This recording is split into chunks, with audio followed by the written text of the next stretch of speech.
Today, we're diving deep into the chilling world of weapons, the twists, the shocks, and the moments you didn't see coming. From bone-chilling suspense to jaw-dropping reveals, this one will keep you on the edge of your seat. So grab your snacks, hit that like button and subscribe to join our movie-loving crew. Without any further delay, let's get started. The movie starts in the city of Maybrook, Pennsylvania, where in a child's voiceover, it's told that at 2:17, 17 kids suddenly leave their homes with their arms outstretched and head somewhere, and no one knows where those kids ultimately went. These runaway kids were all from the same school and the same class. After that, we see a teacher named Justin who, when she goes to her classroom, finds only one kid sitting there because there were 18 kids in that class, and the other 17 had already disappeared that night. The kid who was left was named Alex. Because so many kids disappeared at once, their parents blamed the school for it, and the school folks blamed the class teacher Justin, and the police also show up there. When Justin and Alex are questioned, both give the same answer that they don't know anything about it. Through their investigation, the police are able to determine that all those kids ran away at 2:17, because some guardians had safety alarms and cameras installed in their homes, which clearly recorded how the kids were running in a weird way with their arms raised in a straight direction. After that, a meeting is arranged between the parents, Justin, and the school principal whose name was Marcus. Marcus didn't consider Justin responsible for this and tells that to the guardians of those 17 kids as well. But one of those guardians, whose name was Archer and whose son Matthew had disappeared, stands right there and puts the entire blame on Justin. After the meeting ends, Justin is quite upset, so to calm herself down, she goes to a shop to drink alcohol, and there she sees a guy named James. James was asking Justin for money so he could buy drugs. Justin ignores James and quickly heads home because she was afraid some parents might attack her. After that, we see the morning scene where Justin steps out of her house and sees that someone has written "witch" on her car. Because of this, Justin files a complaint with the police. After that, we see an officer named Paul who was quite friendly with Justin, meaning they were close friends. Then Justin goes to school and tells Principal Marcus that she needs to talk to Alex right now. But Marcus refuses and says the parents are already causing a lot of controversy about you, and it's better if you take leave for a few days. Justin takes the leave from there but keeps following Alex all the time.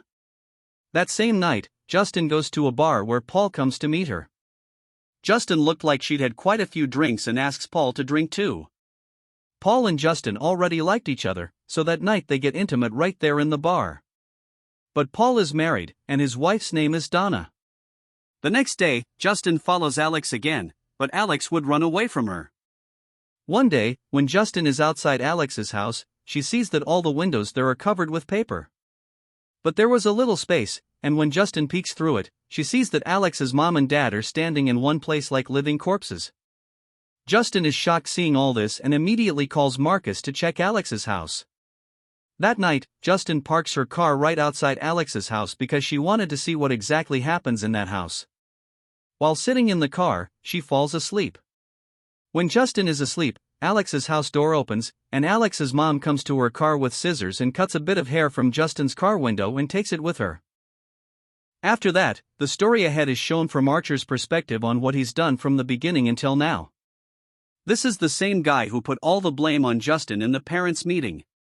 Archer had been following Justin from the start.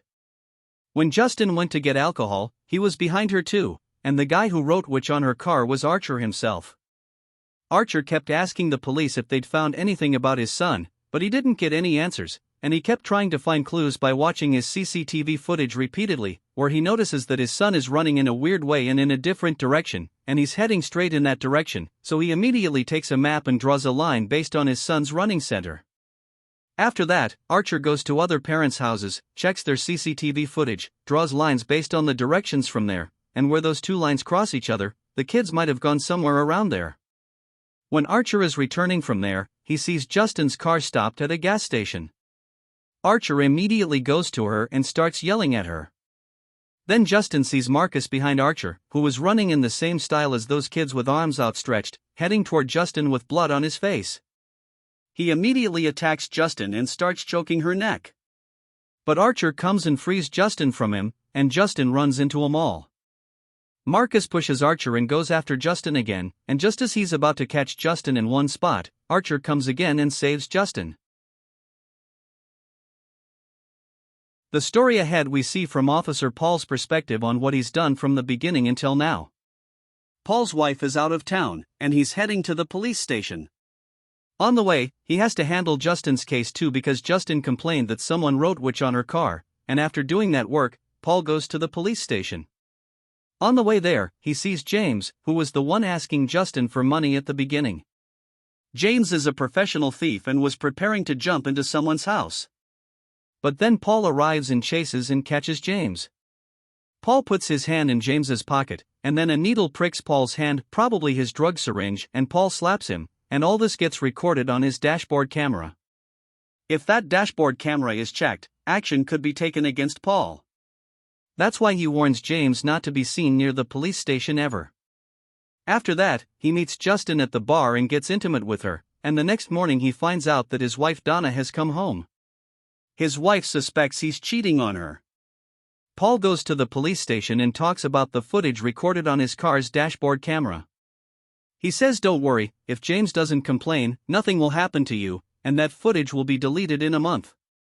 After that, when Paul steps out of the police station, he sees James heading toward the police station. Paul immediately chases James. After that, the story ahead is shown from James's perspective on what he's done until now. As I mentioned earlier, James is a professional thief, and he always lies to get drugs for stealing, and in this mess, one day James goes to Alex's house to steal. When he gets there, he sees that Alex's parents are still lying there like living corpses. He does some small thefts there. After that, when he goes to the house's basement, he sees that all those disappeared kids, all 17 of them, are standing right there. Seeing this, James is shocked and looks back to see Alex's parents advancing toward him in the same way. James somehow saves his life and escapes from there. While running, he sees posters on the wall saying whoever finds the kids will get this much reward, and because of that, he calls the police saying the kids are right here. But they think he's joking and tell him to come to the police station to file a report, and when James comes to file the report, Paul chases him again. James runs into the jungle and hides in a tent.